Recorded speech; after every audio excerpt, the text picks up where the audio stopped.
नमस्कार, मेरे इस यूट्यूब चैनल पे आप सभी का स्वागत है। पिछले वीडियोस में मैंने डिस्कस किया था न्यूज़पेपर रीडिंग के बारे में। आज मैं डिस्कस करने जा रहा हूँ ग्रामर के बारे में, जिसमें टेंस मैं डिस्कस करूँगा। वीडियो के अंत तक बने रहें और ध्यान से सुने और समझें। सबसे पहले मैं डिस्कस करता हूँ, ये टेंस बहुत इंपॉर्टेंट टॉपिक होता है क्योंकि ये आपके लिए बेनिफिशियल होता है। रीडिंग में, राइटिंग में और स्पीकिंग में काफ़ी हेल्पफुल माना जाता है। सबसे पहले डेफिनेशन को डिस्कस करते हैं। Tense is the form of a verb which shows the time of an action and its degree of completeness. Tense क्रिया का रूप होता है जो कोई भी एक्शन कब घटित होता है, कोई भी कार्य कब घटित होता है, कब होता है, उसको बताता है, या फिर इसके पूर्ण होने की स्थिति को, कंप्लीटनेस को दर्शाता है। टेंस को 3 भागों में बांटा गया है। पहला प्रेजेंट टेंस, दूसरा पास्ट टेंस और तीसरा future tense.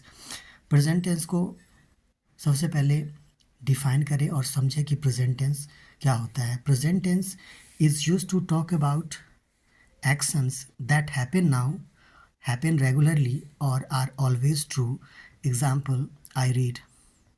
Present tense is use to talk about actions. Present tense का यूज़ किया जाता है वैसे एक्शन को बताने के लिए जो अभी होता हो, हैपन रेगुलरली जो नियमित रूप से होता हो, या फिर हमेशा जो सत्य हो, उसके लिए प्रेजेंट टेंस का यूज़ किया जाता है। जैसे एग्जांपल है आई रीड, जैसे मैं पढ़ता हूँ।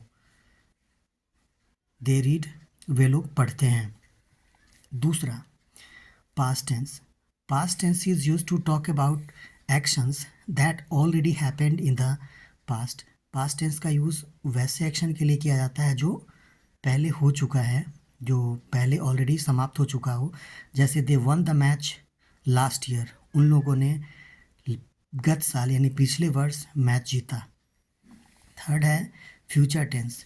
Future tense is use to talk about actions that will happen in the future. Future tense का यूज़ वैसे एक्शन के लिए किया जाता है जो कि फ्यूचर में होगा। जैसे they will win the match, वे लोग मैच जीतेंगे। तो यहाँ पे फ्यूचर टेंस के बारे में, जो होने वाला है, जो आने वाला है, जो भविष्य में, उसके लिए फ्यूचर टेंस का यूज़ किया जाता है। अब डिस्कस करें प्रेजेंट टेंस, प्रेजेंट इंडेफिनिट। दूसरा प्रेजेंट टेंस को 4 भागों में बांटा गया है। पहला present indefinite, second present continuous, third present perfect और fourth present perfect continuous. Present tense को सबसे पहले हमने देखा present tense, past tense, future tense. Tense को 3 भागों में बांटा गया। फिर अब प्रेजेंट टेंस को 4 भागों में बांटा गया है। पहला प्रेजेंट इंडेफिनिट, दूसरा प्रेजेंट कंटिन्यूअस, तीसरा प्रेजेंट परफेक्ट, चौथा प्रेजेंट परफेक्ट कंटिन्यूअस। अब प्रेजेंट इंडेफिनिट को समझे। प्रेजेंट इंडेफिनिट क्या होता है?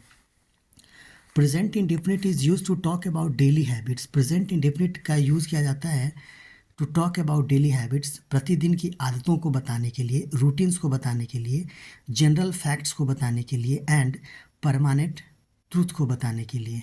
या फिर present indefinite is use to talk about daily habits, जो नियमित डेली की जो आदतें हैं उसको बताने के लिए, रूटीन को बताने के लिए, जनरल फैक्ट जो सामान्य तथ्य है उसको बताने के लिए, या फिर परमानेंट ट्रूथ जो हमेशा जो सत्य होता है, जो परमानेंट ट्रूथ हो, उसके लिए। जैसे आई वेक अप एट 5 AM या आई रीड अ बुक।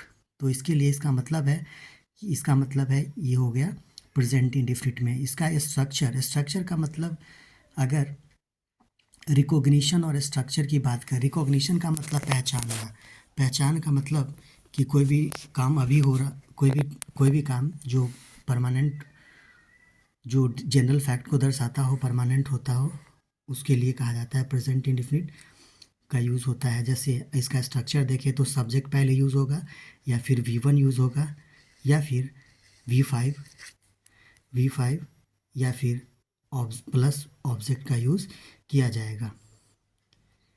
तो सब्जेक्ट प्लस V1 या V5 प्लस ऑब्जेक्ट। V1 या V5 का मतलब सब्जेक्ट, जब वर्ब में एस या एस लगा होता है, एक होता है वर्ब में एस या एस लगा होना, और दूसरा वर्ब में एस या एस नहीं लगा होता है। जब एस या एस लगा होता है तो V5 कहलाता है, जब एस या एस नहीं हो तो V1 कहलाता है वो। तो इस तरह से इसका स्ट्रक्चर होगा। रिकॉग्निशन तो अभी हमने बताया, तो रिकॉग्निशन ये स्ट्रक्चर हो गया। अब डिस्कस करते हैं प्रेजेंट कंटिन्यूअस के बारे में। Present continuous tense is used to talk about an action that is happening right now. Present continuous tense is used to talk about an action. Present continuous tense का use किया जाता है वैसे action को बताने के लिए that is happening right now, जो अभी हो रहा हो, यानी कि वर्तमान में कोई भी कार्य जो अभी हो रहा हो उसे दर्शाने के लिए प्रेजेंट कंटिन्यूअस टेंस का यूज़ किया जाता है। Example, I am reading a book, जैसे मैं किताब पढ़ रहा हूँ। इसका स्ट्रक्चर है कि जो काम अभी हो रहा हो, जो प्रेजेंट टाइम में कोई वर्क जो अभी हो रहा हो, that is represented as present continuous. जैसे मैंने बताया I am reading a book, मैं किताब पढ़ रहा हूँ, तो इसका मतलब ये है प्रेजेंट कंटिन्यूअस। स्ट्रक्चर इसका होगा subject plus am is are plus verb का आईएनजी फॉर्म प्लस ऑब्जेक्ट होगा। पहले सब्जेक्ट का यूज़ होगा जो कि आई है, जिसे डूअर कहा जाता है, सब्जेक्ट। उसके बाद एम होगा या इज होगा या आर का यूज़ होगा, प्लस वर्ब का आईएनजी फॉर्म प्लस ऑब्जेक्ट होगा। एम इज आर का यूज़ उस सब्जेक्ट के हिसाब से होता है, जैसे आई हो तो आई के साथ एम का यूज़, यू हो तो यू के साथ आर का यूज़, और अगर ही सी इट हो तो सब्जेक्ट के रूप में तो उसके साथ इस का यूज़ होता है। प्लस आर प्लस वर्ब का आईएनजी फॉर्म प्लस ऑब्जेक्ट का यूज़ किया जाएगा। तो ये हुआ प्रेजेंट कंटिन्यूअस टेंस। अब डिस्कस करते हैं present perfect tense. Present perfect tense is use to talk about an action. Present perfect tense का यूज़ वैसे एक्शन को दर्शाने के लिए किया जाता है, talk about an action that has happen, just happen, जो अभी अभी हुआ हो, वैसे एक्शन को दर्शाने के लिए। ये हो गया रिकॉग्निशन, जो कार्य अभी अभी हुआ हो, संपन्न हुआ हो, तो वैसे सेंटेंस को रिप्रेजेंट करने के लिए प्रेजेंट परफेक्ट टेंस का यूज़ किया जाता है, या फिर वैसे सेंटेंस को प्रेजेंट परफेक्ट टेंस में कहा जाता है। जैसे I have read a book, ये जो है R E A D read है, R E A D read, R E A D read and R E A D read, यानी कि तीनों वर्ड्स का जो स्पेलिंग होता है वो सेम ही होता है, लेकिन प्रोनाउंसिएशन अलग होता है जब सेकेंड फॉर्म या थर्ड फॉर्म में होता है। जैसे I have read a book, not, यहाँ पे रीड अ बुक नहीं कहेंगे, यहाँ पे कहेंगे आई हैव रेड अ बुक। इसका रिकॉग्निशन मैंने बताया, अब मैं इसका स्ट्रक्चर डिस्कस करने जा रहा हूँ। इसका स्ट्रक्चर ये होगा, सब्जेक्ट होगा पहले, प्लस हैव या हैज होगा, प्लस V3 होगा, प्लस ऑब्जेक्ट होगा, प्लस ऑब्जेक्ट। अब यहाँ पे सब्जेक्ट तो आई, ही, सी, इट, दे या जो भी हो सब्जेक्ट या कोई नेम हो तो उसे कहा जाएगा। या फिर हैव या हैज़ को डिस्कस करते हैं। हैव का प्रयोग तब होगा जब जैसे आई का यूज़ हो, आई के साथ हैव, दे के साथ हैव, यू के साथ हैव, बाकी ही सी इट के साथ हैज का प्रयोग होता है। या फिर कोई एक पर्टिकुलर नेम दिया हो तो उस पर्टिकुलर नेम के साथ भी हैज का प्रयोग होगा, यानी आई के साथ हैव, यू के साथ हैव, दे के साथ हैव, अगर रहे ही के साथ तो हैज होगा, सी रहे तो हैज होगा, और कोई नेम रहे पर्टिकुलर जैसे मोहन या रोहन या शोहन या कोई भी नेम रहे तो उसके साथ हैज़ का यूज़ होगा। इसमें वर्ब का हमेशा थर्ड फॉर्म का यूज़ होता है। जब सेंटेंस प्रेजेंट परफेक्ट टेंस में हो तो हमेशा वर्ब के थर्ड फॉर्म का यूज़ करेंगे, उसके बाद ऑब्जेक्ट का यूज़ करेंगे। तो इसका सेंटेंस होगा आई हैव रेड अ बुक, मैंने एक पुस्तक पढ़ी है, ये होगा। अब मैं डिस्कस करने जा रहा हूँ प्रेजेंट परफेक्ट कंटिन्यूअस टेंस के बारे में। प्रेजेंट परफेक्ट कंटिन्यूअस टेंस के बारे में डिस्कस करने से पहले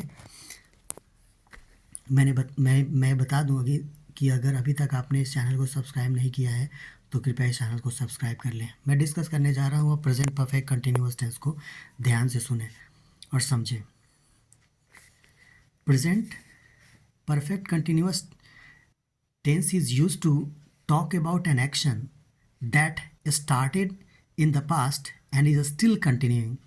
कहने का मतलब प्रेजेंट परफेक्ट कंटिन्यूअस टेंस वैसे सेंटेंस को कहा जाता है जो पहले पास्ट में शुरू हुआ, यानी कि पहले शुरू हुआ और अभी भी जारी है। यानी कि प्रेजेंट परफेक्ट कंटिन्यूअस का मतलब जो पहले शुरू हुआ और अभी भी जारी है, वैसे सेंटेंस के लिए वैसे सेंटेंस को कहा जाता है present perfect continuous tense. Showing duration, या फिर ये समय के ड्यूरेशन को भी बताता है। इसमें फॉर या सिंस का यूज़ किया जाता है, ड्यूरेशन को भी बताए। तो इसका मतलब present perfect continuous is tense is use to talk about an action, वैसे एक्शन को दर्शाने के लिए that started in the past, जो पास्ट में स्टार्ट हुआ एंड स्टिल कंटिन्यू, और अभी भी जारी है, उसके लिए। और शोइंग ड्यूरेशन ऑफ टाइम, या फिर समय के स्थिति को, या फिर ड्यूरेशन ऑफ टाइम्स अवधि को बताए, समय की अवधि को बताए, तो उसके लिए प्रेजेंट परफेक्ट कंटिन्यूअस टेंस का यूज़ किया जाता है। इसका एग्जांपल देखते हैं। I have been reading a book for 2 hours, मैं 2 घंटे से पुस्तक पढ़ रहा हूँ। Second example, he has been reading a book since morning, वह सुबह से पुस्तक पढ़ रहा है। यहाँ पे फॉर 2 आवर्स, फॉर 3 आवर्स का यूज़ किया जाता है, इसको कहते हैं पीरियड ऑफ टाइम्स। और सिंस जो होता है पॉइंट ऑफ टाइम, जैसे 2 बजे से 4 बजे से या फिर मॉर्निंग से रहे, तो उसके लिए सिंस का यूज़ किया जाता है। यहाँ पे इसका स्ट्रक्चर होगा, पहले सब्जेक्ट प्लस हैव और has plus been plus V4, उसके बाद V4, उसके बाद ऑब्जेक्ट या उसके बाद सिंस या फॉर, प्लस उसके बाद अदर वर्ड्स जो भी इसमें यूज़ किया गया हो उसको यूज़ करेंगे। कहने का मतलब फॉर और सिंस को फिर से एक बार डिस्कस करें। फॉर का यूज़ किया जाएगा पीरियड ऑफ टाइम के लिए, जैसे 2 घंटों से पढ़ रहा है, 4 घंटों से पढ़ रहा है, 5 घंटे से, तो उसके लिए फॉर का यूज़ करेंगे।